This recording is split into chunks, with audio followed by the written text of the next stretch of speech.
2024 का चुनाव अब आने वाला है और सभी लोग स्पेकुलेशन लगा रहे हैं कि बीजेपी जीतेगी या कांग्रेस जीतेगी। ज़्यादातर लोग तो ये कह रहे हैं कि इसमें सोचने वाली बात ही नहीं है, क्योंकि बीजेपी आ रही है और मोदी जी की लहर अभी कंटिन्यू है। लेकिन कुछ लोग ये भी मान रहे हैं कि शायद जो किसान प्रोटेस्ट हो रहा है या फिर स्टूडेंट जगह जगह पे प्रोटेस्ट कर रहे हैं या लोगों में थोड़ी सी एंटी इनकम्बेंसी टाइप की फीलिंग आ रही है या फिर राहुल गांधी जो यात्रा निकाले हुए हैं, इन सब का एक्यूमुलेटेड कुछ असर पड़े और हो सकता है इस बार बीजेपी ना जीत पाए, कांग्रेस आ जाए। तो इन सारे स्पेकुलेशन के बीच मैथमेटिक्स क्या कहती है, स्टेटिस्टिक्स क्या कहती है, वो हम ज़रा देख लेते हैं। तो मैं देख रहा था कि 1999 से लेकर के 2019 तक, 1999 से लेकर के 2019 तक के वोट शेयरिंग, वोट परसेंट में क्या डिफरेंस आया है इन दोनों पार्टियों के। तो ज़रा देख लेते हैं कि क्या क्या डिफरेंसेस आए हैं, क्या हमारे स्टेटिस्टिक्स कहती है। तो सबसे पहले देखते हैं कि 1999 में क्या हुआ था।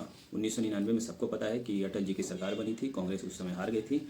लेकिन उस समय क्या हुआ था कि 27 करोड़ लोगों ने वोट दिया था, जिसमें से कांग्रेस को 10.3 करीब करीब ले ले तो 10.5 करोड़ वोट कांग्रेस को मिली थी और बीजेपी को 8.5 करोड़ के आसपास। तब भी बीजेपी ने सरकार बना ली थी, क्योंकि उन्होंने सीटें ज़्यादा निकाल ली थी। सीटें थी बीजेपी के पास 182 और कांग्रेस के पास 114। तो ये ज़रा ध्यान दीजिएगा कि 10.3 करोड़ कांग्रेस के पास और 8.6 करोड़ बीजेपी के पास।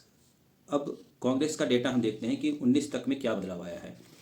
तो 2004 में कांग्रेस का 10.3, 1999 में भी 10.3 था, 2004 में भी 10.3, जबकि 2004 में कांग्रेस ने सरकार बनाई थी, पर वोटर्स उतने ही थे।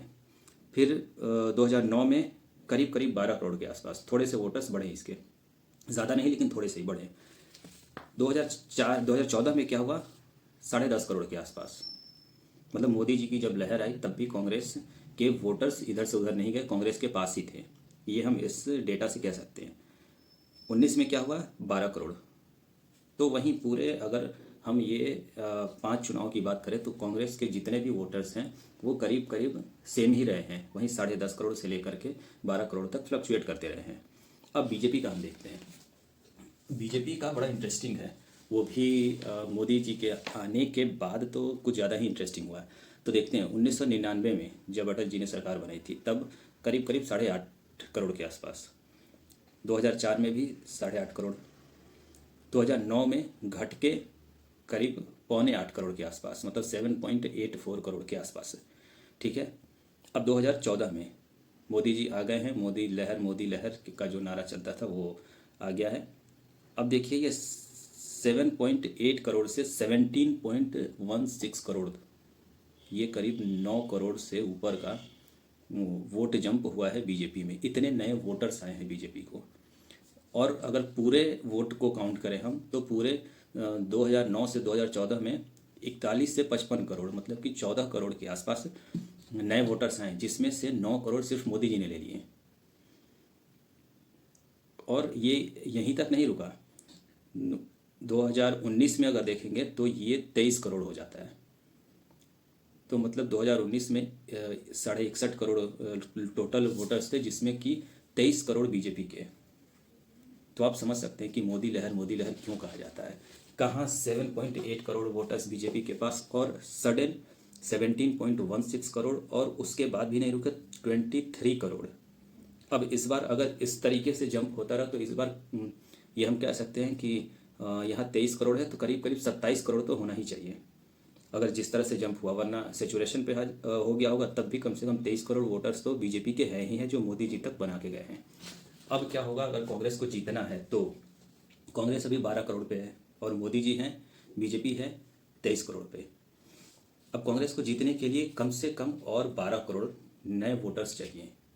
वो 12 करोड़ नए वोटर्स तब होंगे जब ऑल ओवर जो टोटल वोट्स का इंक्रीज होगा 24 से 25 करोड़। तो 25 करोड़ नए वोट जब दिए जाएंगे, जिसमें से 12 करोड़ सिर्फ कांग्रेस को आएगा, तब जाकर के कांग्रेस इस बार जीत सकती है। तो ये बड़ा मुश्किल चैलेंज लग रहा है। और अगर मैथमेटिक्स की सुने तो मैं तो क्लियर कट ये कह सकता हूँ कि 2024 में मोदी जी फिर से आ रहे हैं, बीजेपी फिर से आ रही है और बड़े मार्जिन के साथ आ रही है। ऐसा हो सकता है कि अभी कांग्रेस के पास 80 सीटें हो जाए, लेकिन वोटर्स अगर काउंट देखें कि वोटर्स कितने बढ़ेंगे, तो ये मेरे ख्याल से अभी जो 11 करोड़ का डिफरेंस है वो और बढ़ने वाला है।